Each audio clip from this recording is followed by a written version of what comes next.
Hello, everyone, and welcome to another episode of the Nothing to See Here podcast. Hi, it's Frankie. It's Hannah with special guest Truffles. Who may or may not be vomiting on Hannah's bed. If you just hear me cry, In the middle you'll of the know she episode. vomited. Well, I have a barf, like puppy pee pad at the ready. Mm-hmm. Okay.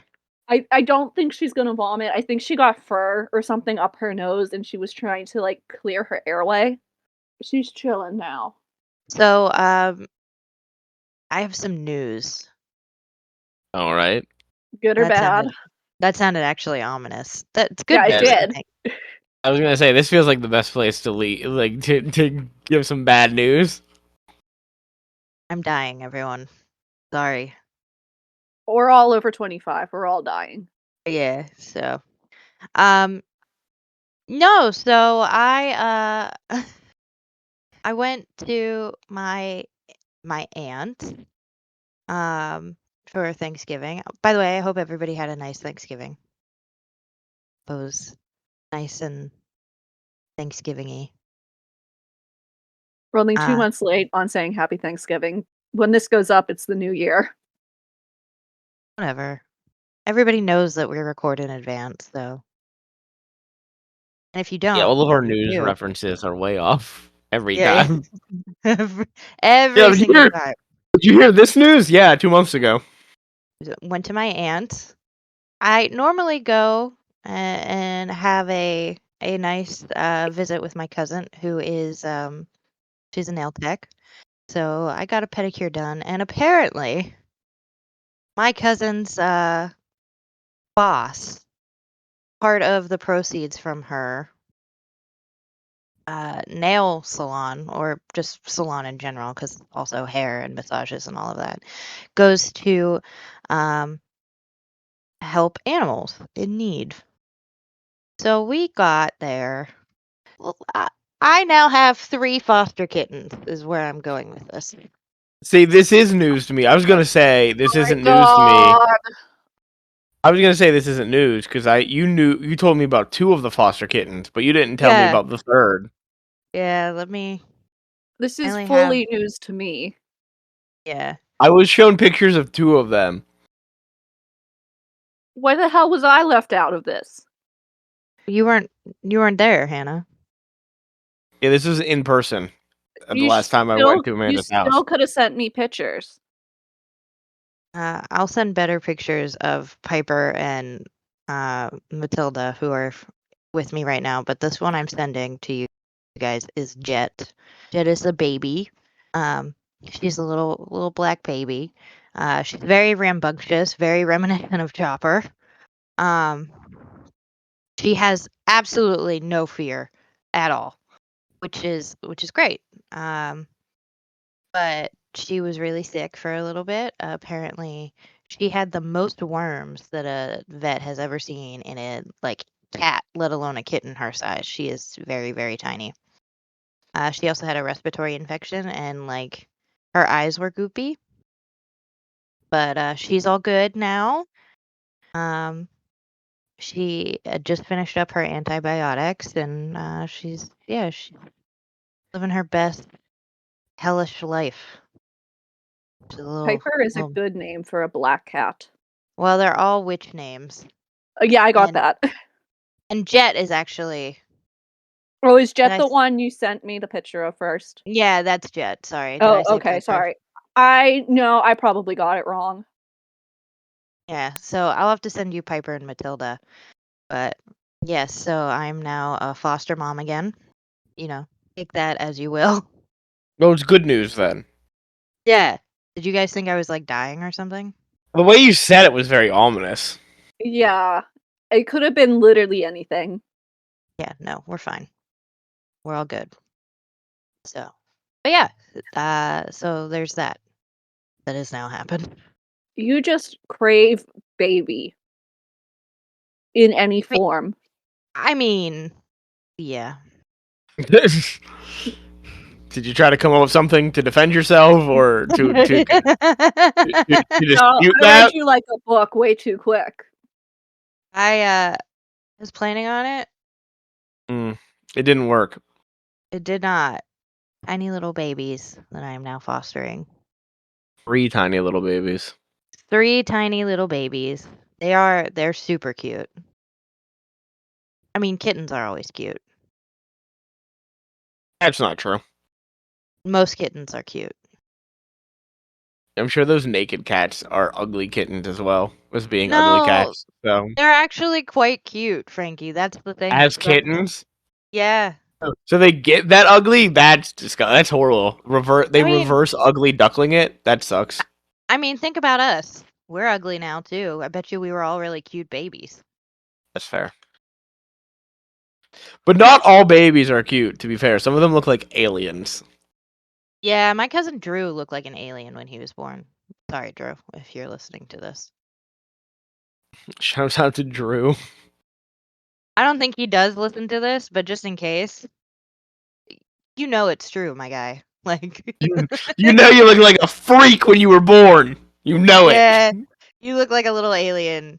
Everybody thought you were like Uncle Fester. Jesus Christ. Yeah. Whatever, guys. I'm just being honest. Do you know what could have done with an infusion of some Uncle Fester?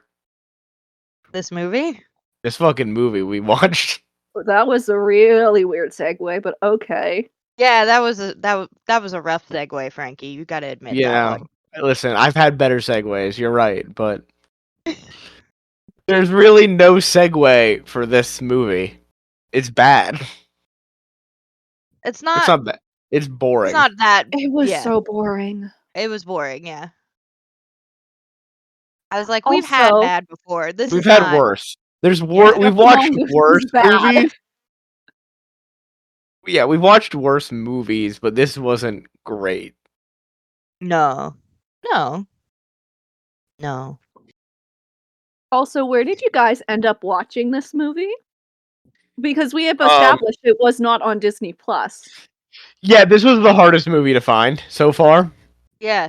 It's like Disney is trying to scrub this movie from its existence. Disney knows they made it, honestly. I rented this movie. So I paid money to watch That's this. disgusting. Yeah. Cool. I did not do that. I did not pay money. Where did you watch it, Hannah? I don't know. I found it on some Russian site. Yeah, I did too. I found it on some. God, are you? Oh no, mine wasn't a Russian site. Mine was it was a English, like, it's a .com, but I don't know what language the rest of the site is in. Oh, okay. I found it on some site that was .ru. I did not. I typed in what language it. Oh, it is Russian. It is Russian. Honestly, yeah, this was hard to find. For all my movies on this weird Russian website because it ran so smoothly, as opposed to like Daily Motion or Internet Archive. I have no problems with Internet Archive. If it's Daily Motion, then I do have problems. Daily Motion sucks. Yeah. Internet Archive buffers a lot for me when I have to like pause. That's my only issue with them. I normally try to find things on Internet Archive. Yeah, this wasn't on Internet Archive. They don't even want it. Yeah, they were like, no, we'll pass. Is it we're not archiving this. No one needs to remember it. Yeah, this does not get to go in the Library of Congress. It is a rough watch. You know, it's just so boring. This film? What? Who? Guess who would have loved this film? I don't know. I have no idea. My father. Yeah. Actually, yes. 1,000%. Yeah. This is like old man movie. This is what like your elderly father wants to watch randomly on a Tuesday. Yes. 1,000%. I will say this movie is criminal because they have Glynis in it again and they barely use her. Yeah. What a crime. What a crime has been committed with this film. her best role at Disney is yet to come. That's true, but like she's been a breath of fresh air, and like she's only been in the one, but she's been the best actor by far in the live action stuff. Yeah, it's gonna take a minute until we get to the Sister Suffragette part. For those of you who are like, what movie was it? It's Mary Poppins. It was Mary Poppins. Yeah. Hey, Is it's she like in in more 10 Disney years. stuff in between? Did she? Is she in more Disney stuff? I don't know. I was asking you. Look, I might be a Disney expert, but I'm not a Disney expert on this kind of bullshit. All right. Well, we'll see if she gets more stuff going. But yeah, she was the best part of this movie. For the very few parts that she was in. Yeah, I don't think that's rude of me to say either. It's not. I'll say Todd. Is that his name? Richard Todd. Yes. Richard Todd. He was better in this movie than he was in Sword in the Rose. But like that's not saying much. Yeah, but not as good as Robin Hood. Still not as good as Robin Hood. He peaked. He's already peaked. Yeah. So yeah, so we watched this awful movie. Do we want to talk about it? We can briefly talk about it, I guess. I mean, if you want, I guess you could end right here. Yeah, we could end the episode real early. We got a 14-minute episode for everybody this week. Shortest episode ever, and the first 14 minutes were me stuttering over how to tell you guys that I am fostering kittens. Yeah.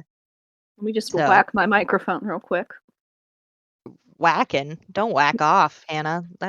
This isn't that type of podcast. This is a family show, Hannah. You can't be whacking it. I'm sorry. That goes for you too, Frankie. Honestly, out of all of us, I thought Frankie was gonna be the one to whack it. This is a Christian parenting podcast, Hannah. So I'd appreciate it if you controlled yourself.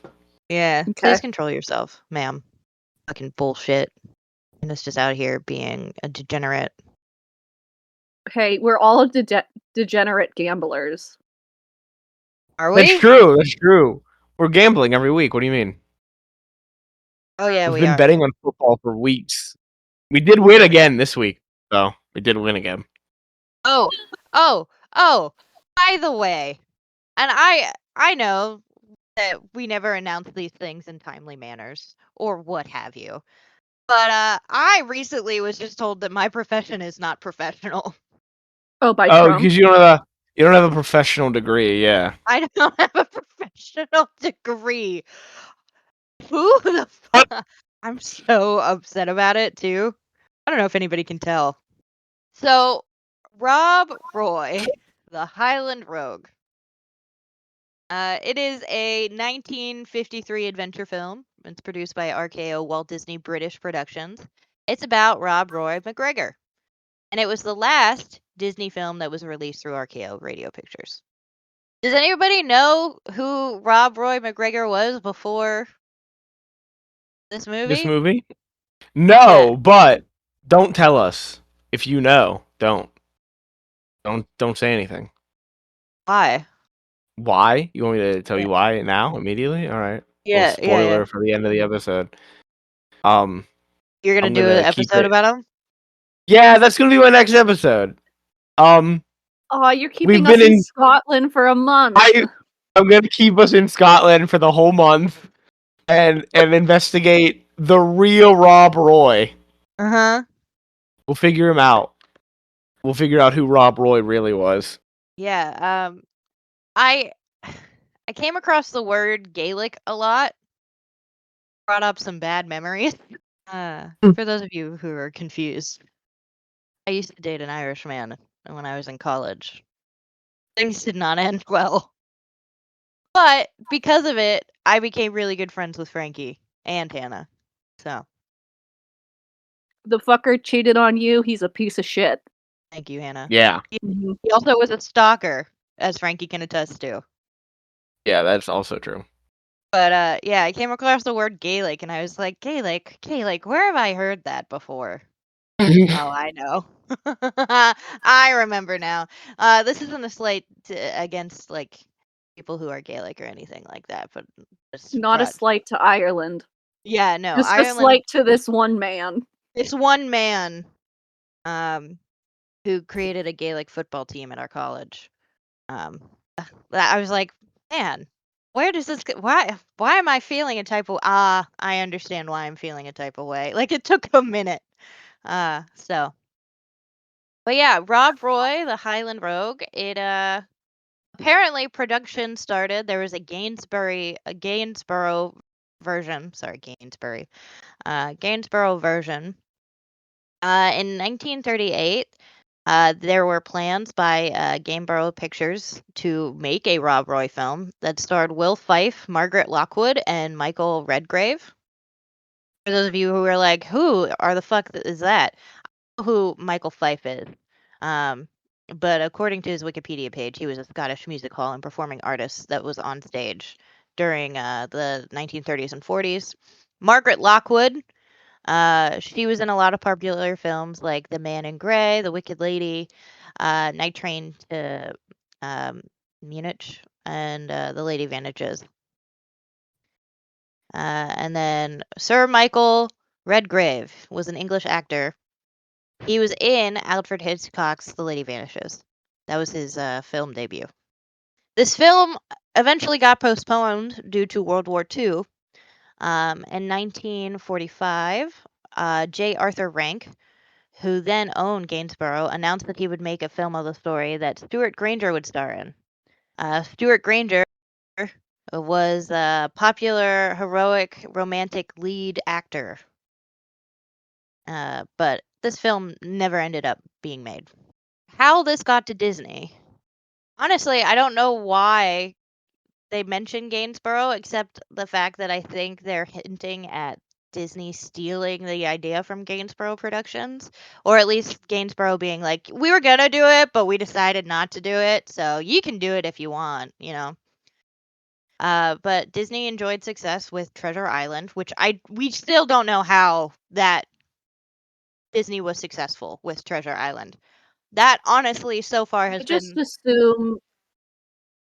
I assume people back then just like had nothing to compare film and TV to. So, and they followed that up. Everything was great. Yeah. They followed it up with, Story of Robin Hood and His Merry Man and The Sword and the Rose, both of which were directed by Ken Anakin. He does not direct this one. This one is directed by Harold French. So in December of 1952, Disney announced that Richard Todd, would star in the film about Rob Roy immediately after The Sword and the Rose, and that the film would have a budget of $1.8 million.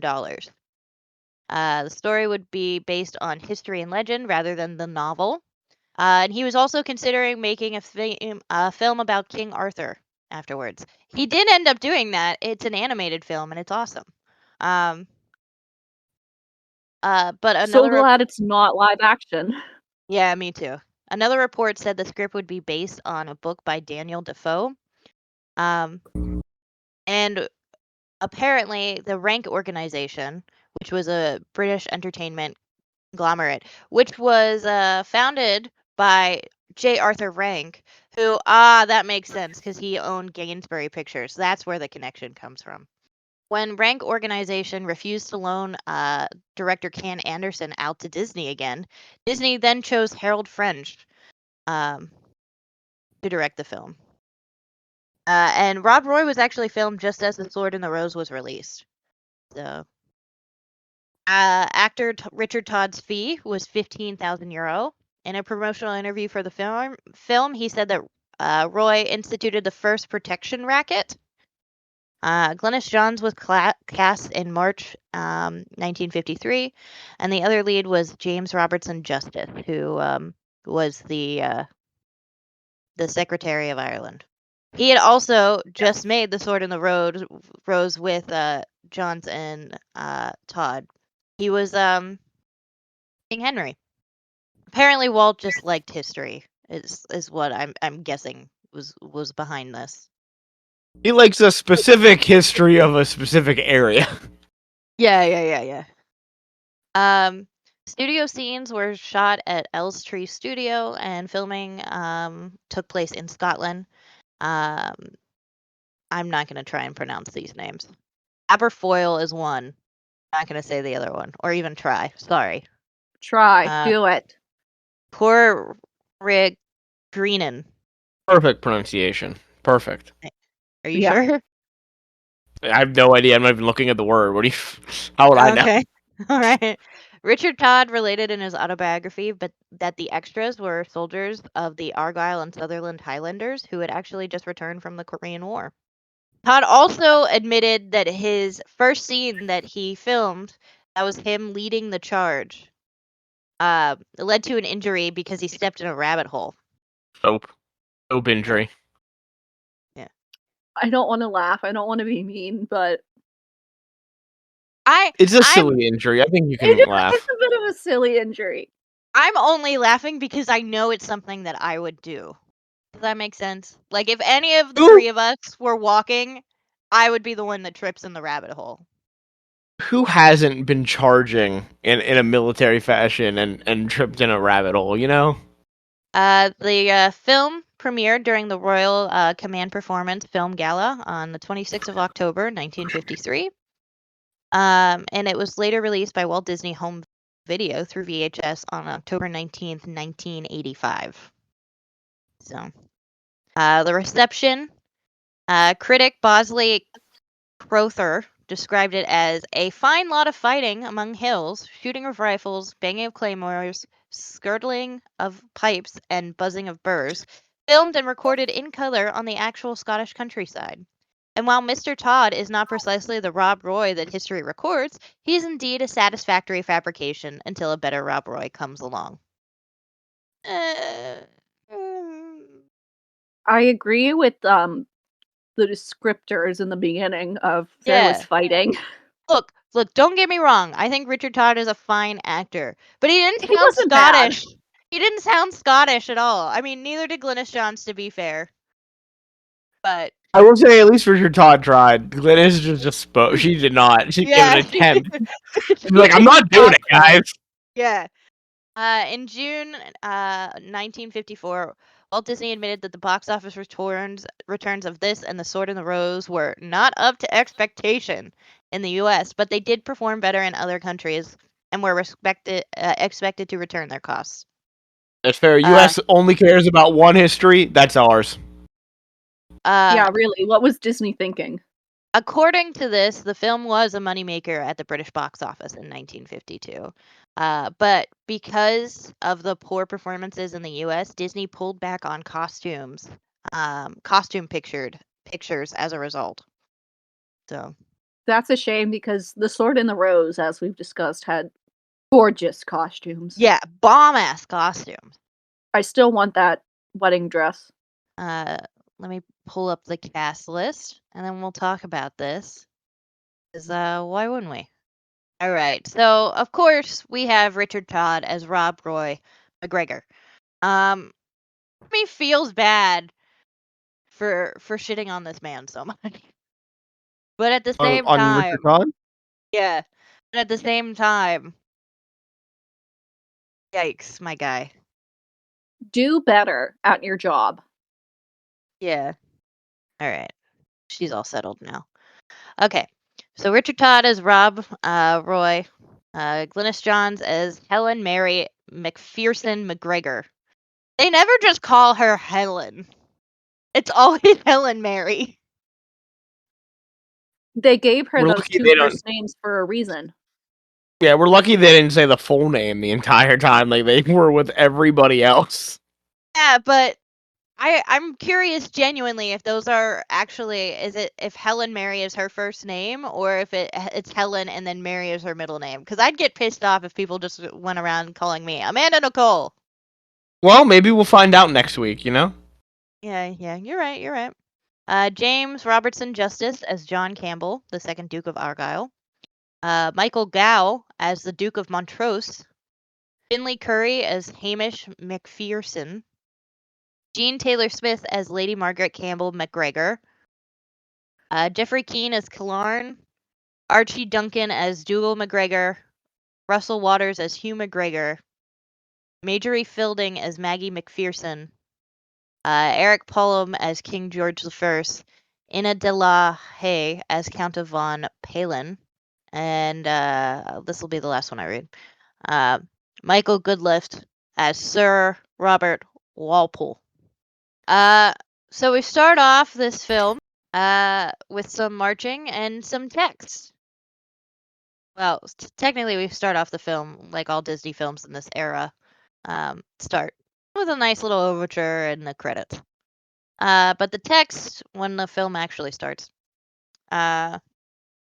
reads the early 18th century. When England chose German George I to be king, the Scottish Highlanders rose in revolt and fought bitterly to enthrone their own James Stuart. Hannah, can you give us a brief history lesson on James Stuart? Because I feel like you know more about this stuff than me or Frankie. I think that's Bonnie Prince Charlie. I don't know. At least I'm not versed in this era. Okay. Of English or Scottish history.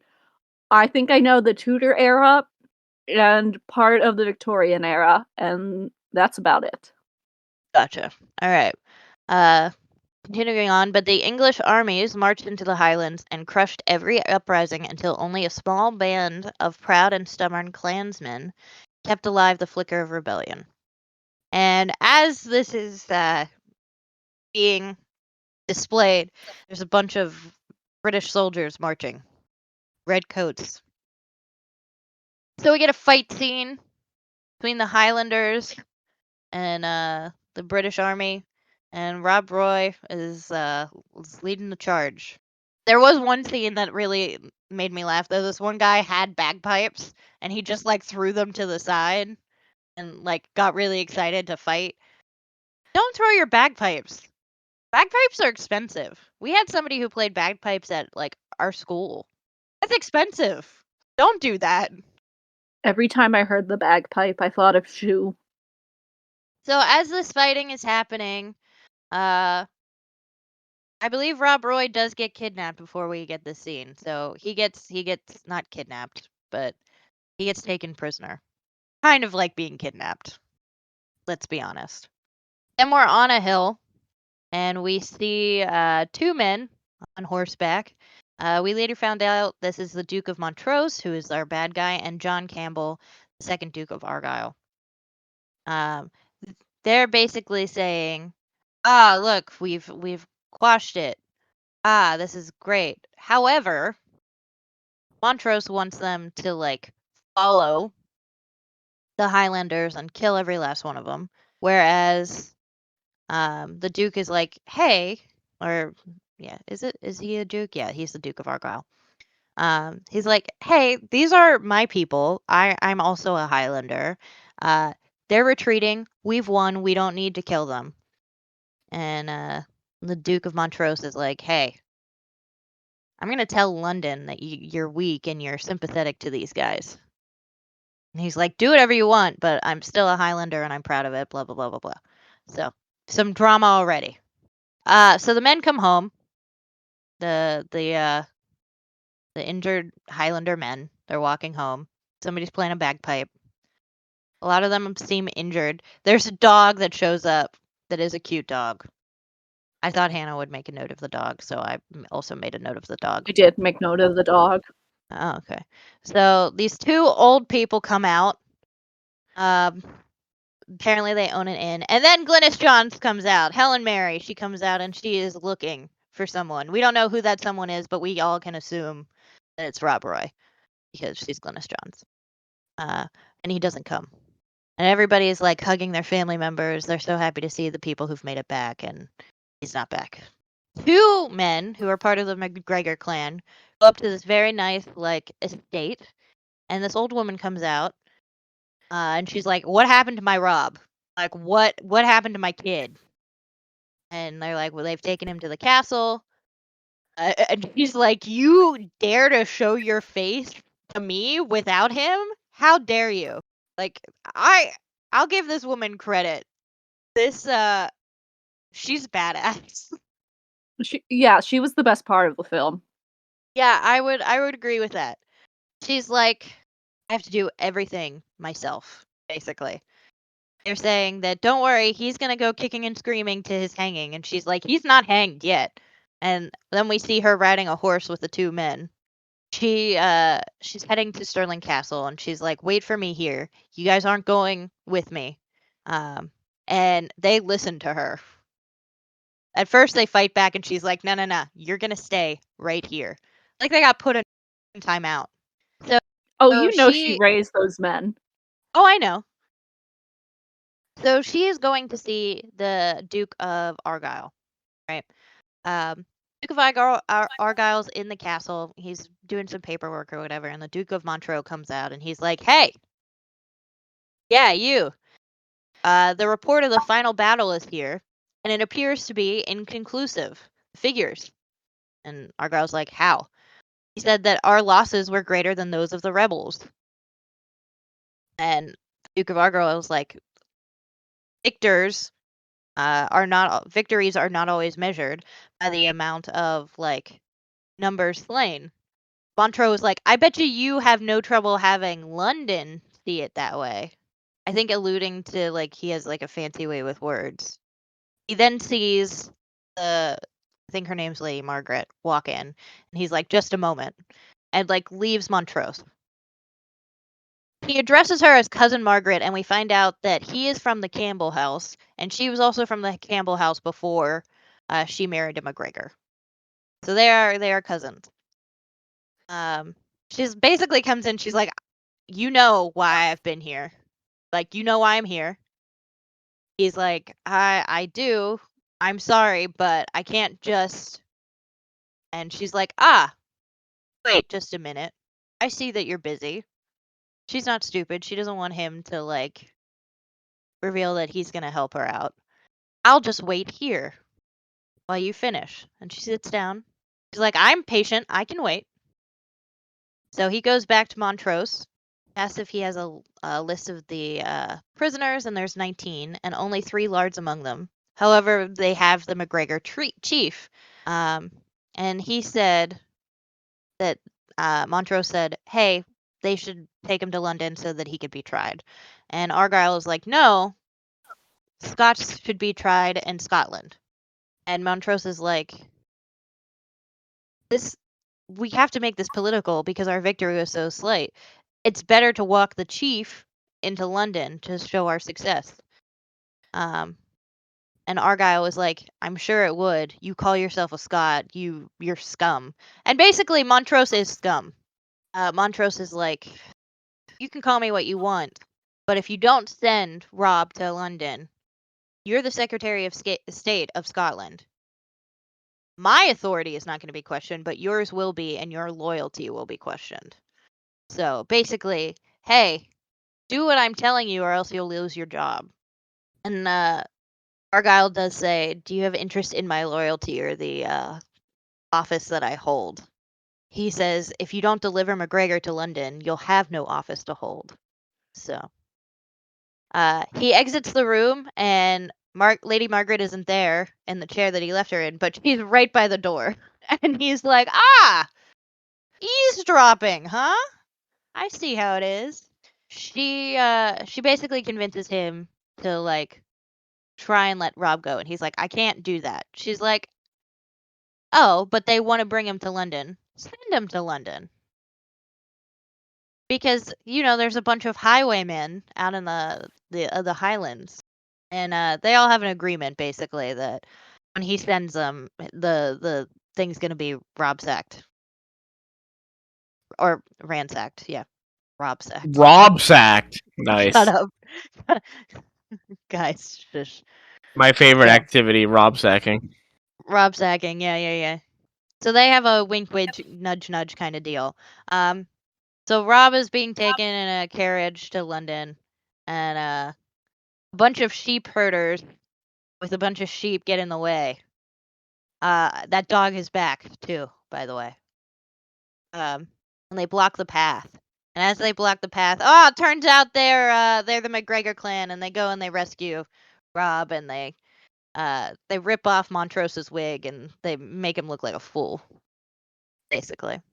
back home to his mom, and he's very happy. He hugs her. Can I also say that Richard Todd does not look great as a red-haired man, or with his beard. I think that's better than as Brandon. Yeah, you're right. He's bitching about how they need to keep fighting this war or whatever, and his mom's just like, dude, it's fine. Just settle down. Do what they want us to. No more fighting or whatever. We'll still have our honor as McGregors or whatever. You should settle down. Thinks it over. He does get a little upset with her because she admits that she went to Argyle. And he has some hatred towards Argyle because he doesn't view him as a Scot because he's all about peace and not fighting for Scotland, blah, blah, blah, blah, blah. He's a little set in his ways. She's like, he's not the enemy. And he's like, but he quelled the uprising, so he definitely is. But she's like, yeah, he did quell it. The fighting's over. He's a good Highlander. So are you. He has his mindset on, peace and amnesty. He wants everything forgotten. You should forget it, too. Settle down. Get married. And then Rob asks his mom, I suppose you've picked, a woman for me. And she's like, I don't know who the fuck would have you. And he's like, no one's been asking about me. And he mentions Helen Mary. She alludes that, she's been getting hit on a lot. He should probably lay his cards on the table with her. So we go to the inn, and Glenys John's in the inn. She's making herself look pretty because I think she knows he's coming. Her uncle, who runs the inn, is telling a war story, and she basically mocks him, as you do to old men who tell the same story over and over and over again. And who exaggerate and change it every time they tell it. Right. Yeah. And he seemed so insulted by that, too. Meanwhile, her aunt was like, all right, well, that probably was deserving. So she goes to help her aunt with dinner. Her aunt's like, you need an apron over that pretty dress. Oh, no, sorry, her uncle says that. And he's like, it is Thursday. Why are you wearing your Sunday best? You're not expecting anyone, are you? And the aunt's like, just fucking leave her alone. Rob does come in while the uncle is telling his little war story again. And he really wants to talk to Helen Mary, but uncle is just keeping him. And finally, he tricks him in telling a war story that he's going to reenact so that he can just dash away. Quite smart. So he goes to Helen Mary, sees the aunt. She's like, oh, it's good to have you back. And Rob's like, it's great to see you. Can I have a word with Helen Mary? Privately. The uncle's like, alone? What are you thinking? Because this is the time of, chaperones and things. Rob's like, I can be trusted. Can I please have a word? And she's like, oh, yeah, you've been civil with me. That's fine. The aunt was like, sit down. There are no eavesdroppers in this house. And there'll be no bagpipes either because the uncle tries to pull out his bagpipes and play the bagpipes, which he does end up doing. He's having this private conversation while they are just in the room. So all of this about, yeah, we'll leave you alone and stuff didn't happen. Basically, he's just like, hey, I wonder how things are going between us. He's very vague about it, and she just wants him to say that he wants to marry her because he's beating around the bush. At one point, I forgot about this. At one point, he's like, my mom sends you her love. And she's like, you can take mine back to her. She loves you like her own daughter. You wouldn't believe the changes that she made. She's done all of this to the house. Anybody would like to live there. And he's like, any lady would love to oversee this house. And she's like, yeah, I'm sure they would. And he's like, maybe you would. And she just side-eyes him. Like the biggest side-eye I've ever seen. And the uncle goes, do you think he's looking for a housekeeper or a wife? And finally the aunt's like, just get the fuck out of here. A fair question, though. Yeah. He's really beating around the bush. Eventually, he shoves all of the stuff out of the way. And she's being very coy. Like, he's like, I've had my eye on you for a while. And she's like, now why would you do that? He said, Helen Mary, will you be my... And then the bagpipes go off and he starts playing the bagpipes. So he brings her outside, kisses her, and then asks her to be his wife. She kisses him back. Whatever. And they get married. Yay, it's a beautiful chapel. They have a wedding celebration. Really, we move fast. This was not like Sword in the Rose where their love story took forever. This took like 3 seconds. We gotta move fast because we have punishments to dole out, Amanda. Right. So they're dancing, they're celebrating, it's a wedding. Her wedding dress is very pretty. It's not as pretty as her wedding dress for the king, but it is a very nice wedding dress still. And they go outside, they celebrate, they dance, they light a thing on fire. By thing, I mean a bunch of twigs. They have a bonfire. It's a bonfire. They're dancing around the bonfire. So not cult-like. I know, it's traditional. Like you've never danced around a bonfire before. You're right. I definitely have, but that's because Brendan Fraser did it in George of the Jungle. And we always try to live our life like Brendan Fraser, so... How do you know? How'd you know? But wedding's interrupted by Montrose and a bunch of other people. They come up and they've basically read this proclamation that says, hey, His Majesty approved a grace and pardon for all persons who committed treasonable offenses against him. So anybody who is fighting in the Highlands against him. All the Highland clans get amnesty except for one, the traitorous and cursed clan MacGregor. The MacGregor name shall be forever abolished, and any man known as MacGregor shall henceforth call himself and his bairns already procreated by any other surname he may choose. And it shall be unlawful for a minister of the Church of Scotland to baptize or christen any male child called by the name of MacGregor. And even get baptized. Yeah.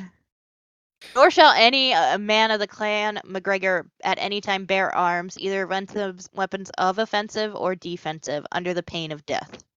Then he says, I bear a warrant for the arrest of the escaped prisoner, Rob MacGregor, and his return to Stirling Castle. Signed by the Secretary of State of Scotland. And the mom is like, the Secretary of State would never sign this. Don't you believe him? And she grabs it. She's like, the Duke of Argyll would never put his name on it. And he's like, you're right, the Duke of Argyll didn't put his name on it. This is the order formed from the new secretary. The Duke of Montrose. Or Montrose. So she looks at it. It's real. So he goes as prisoner. But before he goes, his men are about to fight. And he's like, no. I want you guys to go to the punch bowl. And honestly, that's a good nickname for a hideout, because I literally was just like, oh, he's telling them to just go back to the party. Did anybody else think that, or was it just me? I also thought he was telling them to go to the party. Yeah, I was like, oh, wow. He's really taking this peace thing to heart already. It's like, how is this movie going to continue if he doesn't want to do war? Helen Mary hugs him before he leaves. He stays with his mom. Oh, they don't get to consummate their wedding. That sucks. She's like, don't worry, you haven't seen the last of Rob MacGregor. So they're walking him along. He has like a stick behind his elbows or whatever, and he's handcuffed or rope tied, I guess, because they didn't have handcuffs. So he breaks the stick and dives into the water. And one of my favorite fucking scenes. Did anybody see him go over the waterfall? I mean, I saw him go over the waterfall. I don't know why you're laughing so much about it. It's so badly animated. It's so bad. I guess I wasn't paying that much attention to it. I just saw he went over the waterfall. I was like, all right. I actually recorded it. I'll send you this video. Oh, it's so funny. It actually just... I needed this because at this point I was like, this movie is actually boring. And we're only, like 20 minutes in? 30, about. It moves at a rapid pace. Yeah. Doesn't feel like it. Listen, I gotta be silent. I'm gonna be silent for a minute. I got something just happened, but I'm gonna so I don't know where we're gonna be when I come back. But I would like to say this before I have to not dip out for the whole recording. But like, I think this movie, like at this point, starts really picking up, and they have all this escalation of shit that happens, as Amanda will describe, and then the way it ends, fucking sucks. Yeah. They have all this violence and shit, and then they're just like, and then these two bros are just gonna bro it out. Yeah, and then they all meet up. They all meet up, and then the king just fucking likes Rob Roy because he's so fucking cool. Yeah, that's kind of how it feels. So, anyway, go do what you gotta do. So, Rob Roy gets away using the river. He actually lets his, like, cape, like, float off, and they think they got him. Oh no, they just stabbed an empty cape. He's escaped. So all of his men are waiting in this cave, which just happens to be the punch bowl, and they're about ready to. Well, one of them's about ready to go and like make a stand, and I think it's Dougal. I think Dougal's about ready to make a stand, and fight. But Rob shows up and he's like, "You're gonna fucking listen to me because I told you guys to listen to me." So he basically says, "Hey, y'all aren't gonna fight anymore. You're gonna do what they want us to. I'm the only one who's gonna be fighting." This is all a way for him to protect his clan and make sure that everybody goes along with things. He has to sneak back into his house because they're watching his house. And he sneaks in, sees his wife, kisses his wife. He mentions that, Helen Mary, you made a bad bargain when you took me for a husband. And she's like, don't say that. Even if I had known what's in store for me 10 times over, I still would have married you. So she's like, I love you. So basically, he's like, I'm gonna be away for a little bit, but I'll still be around. Hopefully, I can see you.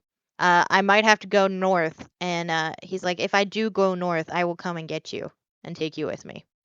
There's some pounding at the door, and his mom goes to answer it. Now, his mom has no idea that he is in the house, and the guards come in. And they're like, "Hey, where's Rob McGregor?" And she's like, I have no idea. Why are you guys here?"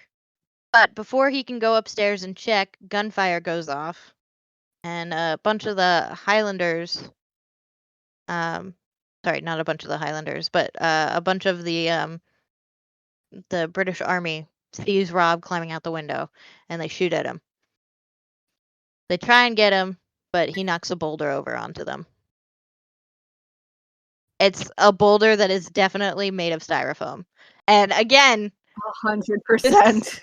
the CGI is hilarious. I don't even think it's CGI. I think it might just be I don't painted. think we can call it CGI. I think they just painted this boulder moving. So he escapes by jumping from one cliff to like grab onto a tree or whatever. He does it. It's a huge feat. So now we're at the inn and everybody's paying their taxes. And we're at the inn, everybody's paying their taxes. I always keep losing my place. Hannah, how do you do this for so long? I do lose my place, and then I'm like, where are we? Oh, right. But we're at the inn. We're paying taxes that are doubled. Thank you. Yes, the taxes are doubled because basically they're trying to fuck with him. They're trying to fuck with the McGregor clan. So he pays the tax. This is Dougal, he's pissy. Rightfully so. He said, I want my receipt. And he goes, what do you call yourself? He's like, my name's Dougal McGregor. And he's like, there's no such name as McGregor. Put him down as McAllister and be done with it. Oh, that is a burden. So Dougal takes it. He takes the paper, the receipt in his hands, and he crumples it up and throws it into the fire. And the guard that is manning the table is about ready to like shoot him with a pistol, and the innkeeper grabs his arm and is like, this is my inn. There's gonna be none of that in my house. The other guard smacks this old man. And then he's like, where's the charter for the land that you built this house on? And the guy's like, my charter is my sword. I fought for this place. I fought for this land. And this, when he gets smacked, this pisses everybody off. Dougal's about ready to like stir up some trouble, and the innkeeper's like, "Don't worry about it." So the guard is like, "If any of you like guys decide to make any more trouble, I will take you out to Sterling, and I'll leave your like your houses for forfeit." He's like, "The quarter rent that you pay to the Duke of Montrose is the same as it always is, but this one is going to grow and grow and grow until it grows so great you have to sell your livestock and your farm and then the land itself to keep the bag full. So unless you wish to claim it now, you have to sell all of your shit in order to keep the bag full, and you don't get arrested because you get arrested for not paying tax. But you can like waive this all now if one of you tells us where to find Rob Roy." And Rob Roy comes in and is like, "I will claim this. I'll take it." So he comes in. He has his men. He has a pistol. He like holds people hostage. He takes all of the tax money, gives it back to Dougal, and tells him to give it back to everybody. So Rob's like, "This is cowardly. Tell your master, the guy who's in Parliament, that my men laid down their arms. They are obeying your laws because I told them to, and I command them to like keep still." And he's like, "But for me, you can take me if you can, but you have to leave my men alone. If you don't, I'll take cattle from him. I'll take like his land. I'll take his shit. I'll burn everything. And if you kill my men, I'll kill you. So basically, don't fuck with me. Well, you can fuck with me, but don't fuck with my men." He said fuck around and find out. Yeah, basically. We find out, we're back with Montrose. We find out that Rob has been really fucking with him. So he stole stuff from his farm. He took some of his finest cattle. A lot of his men have been beaten by an unknown hand, according to reports. But we all know who's done this. Right? We all know. Yeah, it's Robin Hood. A bunch of his men got beaten up by an unnamed guy. We know who it is. It is Robin Hood. Frankie is correct. I am now the laughingstock. We need to capture this guy. We need more men. He's like, "Well, then give us more men, sir." The guy that he's talking to, the sad little guard. And he's like, I'm not giving you any more men. The only other men that I have are my personal guard, and I need them so that I don't die by this fucker. You need to go and ask the courts to give you more men. He's like, "No, I'll seem cowardly or whatever." Eventually, he lets it slip that, this woman, his mom, has been really thorn in their side, saying that she didn't know that he was in the house, but he was in the house the whole time, blah, blah, blah, blah, blah. And he said, "Well, bring the mom in because she aided and abetted a criminal." They're going to go after his mom, and that is a no-no. They also get a bunch of men from England, and they march to this fort.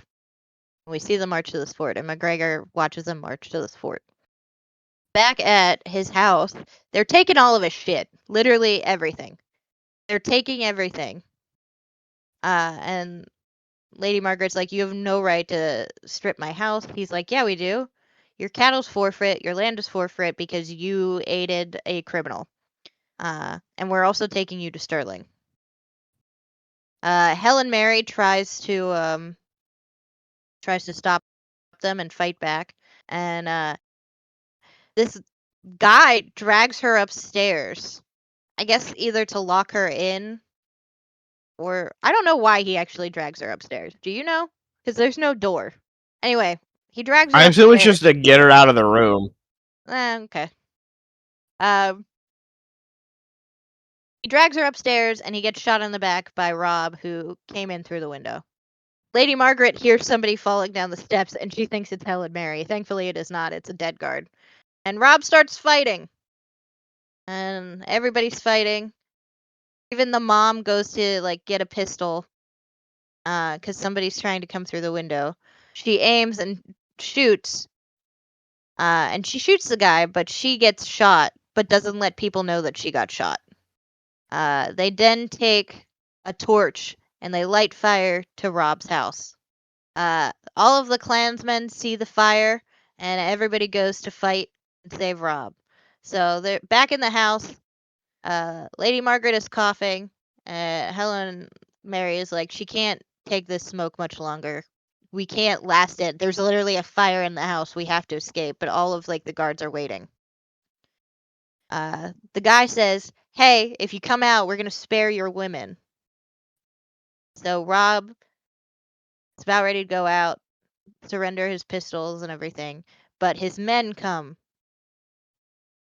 So he grabs his shit and goes to fight with his men while Helen Mary gets his mom out of the house. So they sit her down at a rock, and Helen Mary notices that his mom is shot. And she's like, "Hey, somebody needs to go get Rob right now." Rob's fighting. Some poor little dude like has to like climb all the way up to him and be like, "Hey, you need to go check on your mom."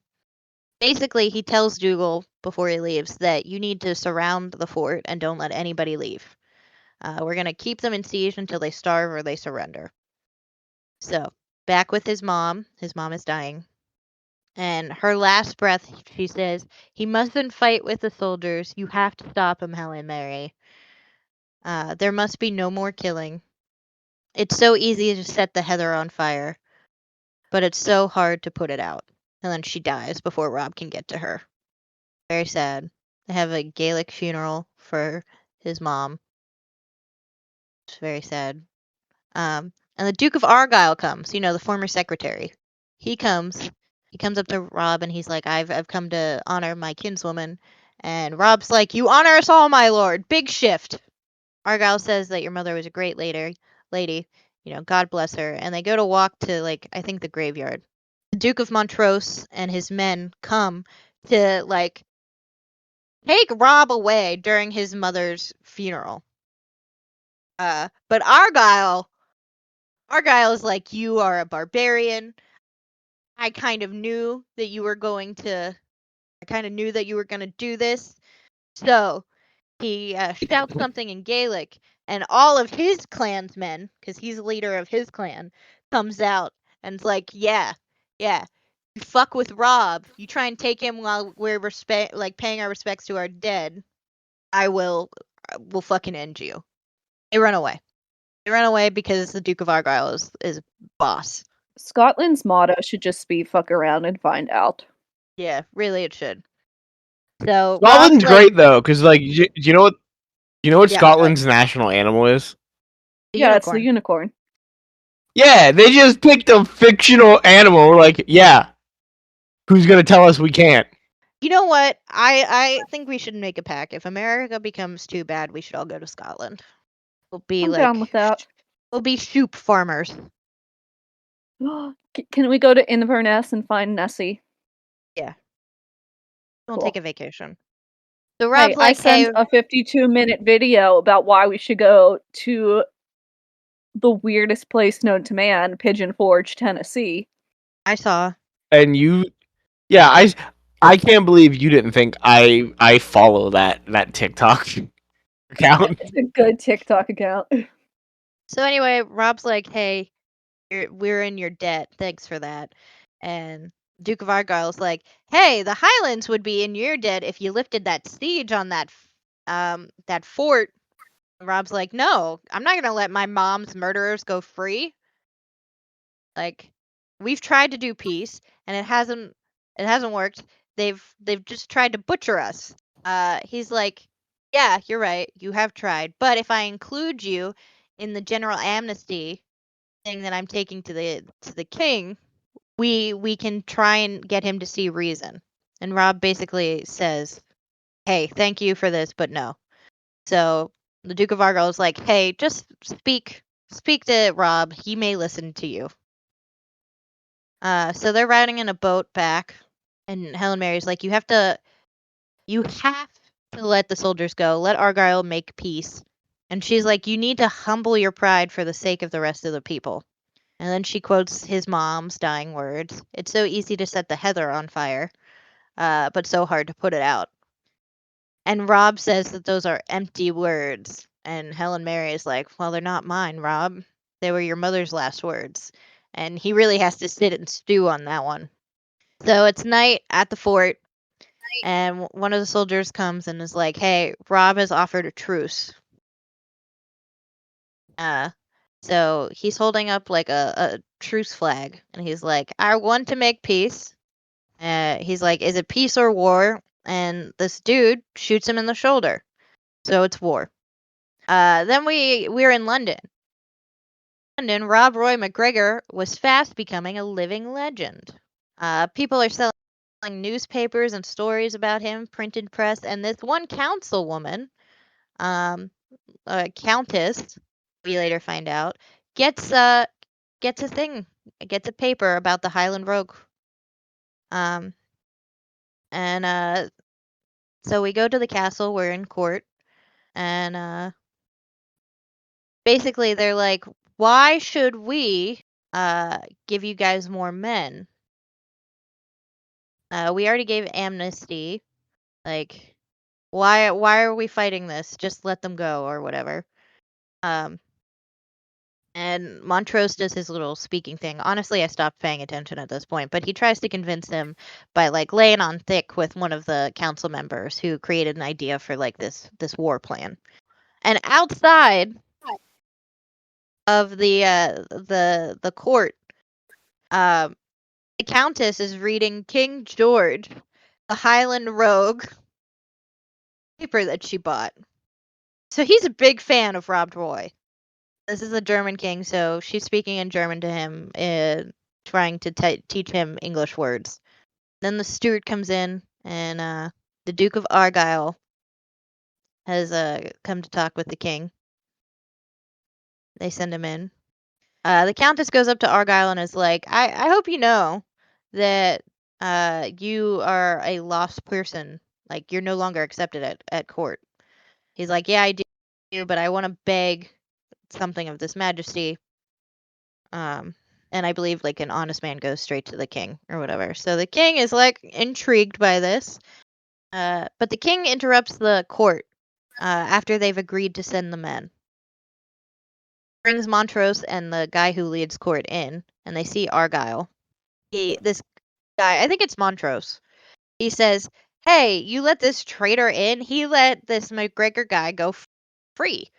And he's like, yeah, I am proud to admit that I let him go free because it was his mom's funeral. In the Highlands, we respect our dead. Montrose is like, I've already gotten the court to agree that 6,000 of the soldiers are going to go to the Highlands to bring them under control. But this wouldn't be needed if it wasn't for the Duke of Argyll. But Argyll basically says, if you let me go, I can speak words to Highlanders that they can understand. But if you send these men, you're going to be met with war and bloodshed, and you probably don't want that. You probably don't want it. So the Countess relays all of this because he says, if I go, I'll speak to the Highlanders, and I'll bring Rob Roy here. And the Countess says that, and King George, big fan of Rob Roy. Big fan. He's like, McGregor here in London? He seems pretty pleased. He's like, yeah, very good. Go ahead. That's the only thing he cares about. He's like, I need to meet my favorite comic book hero. Yeah, exactly. So we're back at the fort. They're fighting. Helen Mary shows up and he's like, why are you here? Like, it's dangerous. I tried to make peace. I did as you asked. And she's just like, this is what your mom asked for you. And he goes, yeah, the both of you were wrong. I'm not going to listen to any woman and nobody's going to stop me. And she's disappointed. They go to storm the castle, and they do storm the castle. They just completely like, yeah, they capture everybody. Everybody is either dead or captured.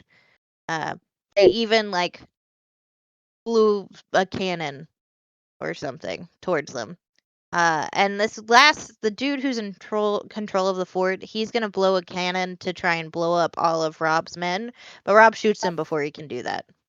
Argyle shows up to the fort that has now been like ransacked by Rob, and Argyle's like, "You've made like a fool out of me. I told the king that we were gonna make peace, and you've gone and you've done this. You've committed an overt act of war. And this is gonna be more than the king can forgive." And he's like, "Who's to say that he's not gonna bring like his armies?" And Rob says, "No, we took this fort and we'll hold it against any army that your king sends." And Argyle is like, "Fine, if that's how it is, I'm gonna bring my own army and take it from you myself because I serve the king." All of his men are like, "Don't worry, Rob, we're with you." And Mary Helen comes out from hiding and she's like, "Yeah, I'm sure you all. You're sure you're with him. You're all brave men. And when the English armies come and the whole Highlands are set aflame, you're gonna die. And what's gonna happen? There's gonna be nothing left of the clan McGregor except for the women and the like fatherless kids to tell of your glorious deeds." But she looks at Rob and goes, "Do you think I'm gonna sing your praises after you've done this? No, I'll say that you were once a man." This is so bomb. "Who wanted to save your people. You even denied yourself a wife that none might suffer because of you. I honored you then, but I do not honor you now." She just storms away. Rob, he's contemplating all of this. Argyle goes to the king and is like, "I wasn't able to bring Rob Roy." He's like, Gregor refused to come. He's determined to admit it. Determined to, stay away. Keep at his fight. But before they can continue on about what to do, we hear some bagpipes and King George goes to the window. And the king starts laughing. The crowd goes wild. Yeah, the king starts fucking laughing. Even the countess is finding this enjoyable. So it's just Rob and one bagpipe and McDougal. That's it. It's just 3 men walking through the crowd, but a bunch of the crowd just follows him because they're so curious. So he goes to the castle, and Rob goes in, but nobody else is allowed to go in with him. So Rob goes in. He's like, I've come to the king because you sent Duke of Argyle to me, and I trust him. And I ask his pardon. He's like, "I ask no favor from the king except one. I beg of you, grant amnesty to my clan. As for me, do whatever you want. I give you my sword." And the countess goes to speak German and tell the king what he said, but the king already knew what he said. "I've heard many things about you. I hear you captured my soldiers and took my fort." And Rob Roy's like, "But you bring disgrace to my clan and you're trying to take my name away from me." And Montrose is like, "Hey, he's insolent. Let me remove him for you." And King George is like, "The king does not fear the bold enemy. The king fears only the self-seeking friend," and looks towards Montrose. He gives him back his sword, and he gives him back his name.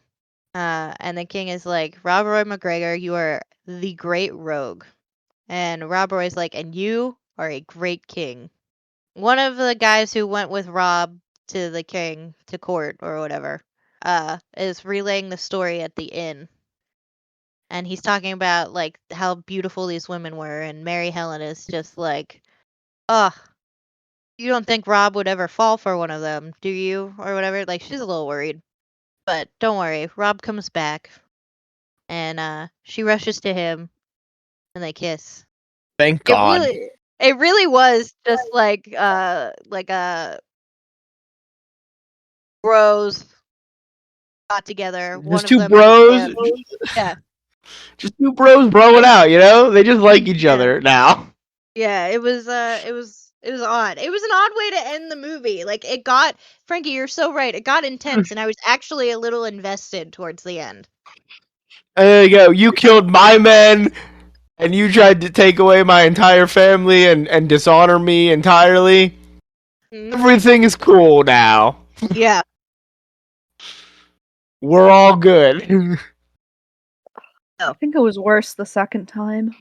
Yeah, it's probably my retelling of it, if I'm honest. That one's shitty.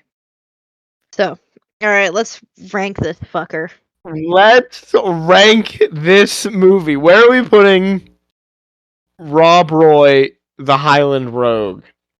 I honestly, I don't know if it was worse than Treasure Island, but I definitely think it was worse than The Sword and the Rose.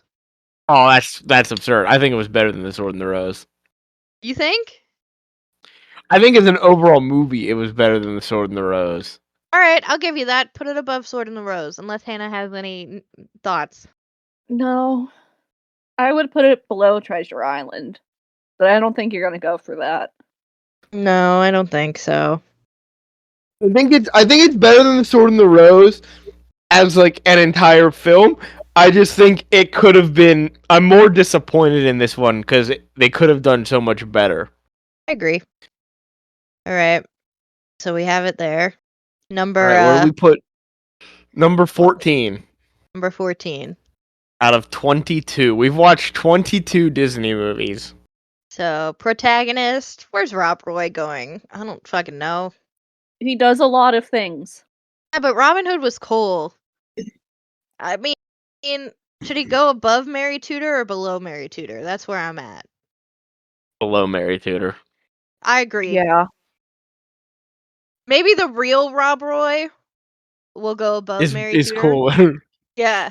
But this one, villain, the Duke of Montrose. I was gonna say King George, but no, King George apparently is a bro, so the Duke of Montrose. He really, like, he's a great villain. He really sucks as a person. Like, this guy is evil. Yeah. Yeah, but can he compare to, like, any of these animated villains?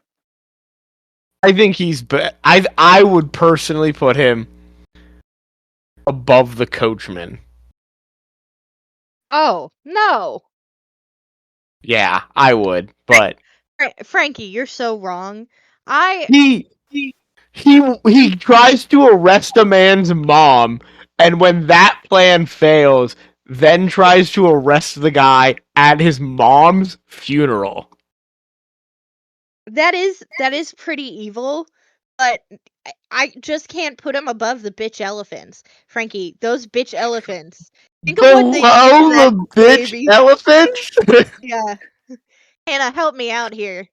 Listen, I'm putting him below the Queen of Hearts in my own personal ranking. Whoa! I agree 1,000% with you, Hannah. Wow! Thank you. Can you spell Montrose? Montrose. Alright, that's what I thought, but alright. And really, there's nothing else. Yeah, there's no sidekicks, there's no heartbreaking moments, there's no songs. I'd imagine if there was a song. Yeah. Can we count the bagpipes? No. No. I wish. Yeah. So that's it for Rob Roy. The fictional Rob Roy. Yeah. Next week, the real Rob Roy. Next week, we're bringing the real Rob Roy. We'll see how he compares. Yeah. Let's see what Disney got right. Yeah. But the next time we're at Disney is The Vanishing Prairie, which is another documentary. And after that is 2,000 Leagues Under the Sea and Davy Crockett, the King of the Wild Frontier. I'm sorry, you want to correct that title?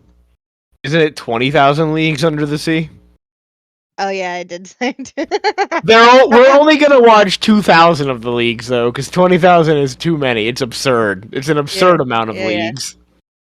But after Davy Crockett, it's Lady and the Tramp. We're finally back to animation again. Wow. Yeah, but there's some racist cats. That's true. Yeah. Yeah, but there were also... I forgot what animation looked like. Yeah, there were really bad Native American stereotypes in Peter Pan. So...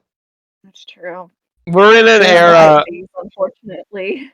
We're in the racism era, Anna. Yeah.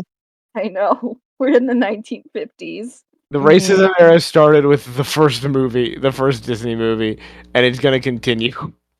Let's wrap up. let's wrap up. Next week, as I've been saying, we're going to talk about the real Rob Roy, see what Disney got right, what they got wrong. Is he cooler than this version of Rob Roy? Did he ever see Nessie? Did he ever meet Nessie? Did he use Nessie to fight his battles in the Highlands? Anyway, well, we don't know. We'll learn. Anyway, as of recording, let's take care of business. As of recording, we're on YouTube and Spotify. If you're listening to us on YouTube, remember to like, comment, and subscribe. Hit that bell for notifications so you know when each episode is uploaded. If you're listening to us on Spotify, remember to follow the show, leave a rating and a review, and leave a comment on the show there as well. No matter where you're listening to the show, please remember to share this with someone who you might think is interested in what we're doing here and the various topics that we discuss.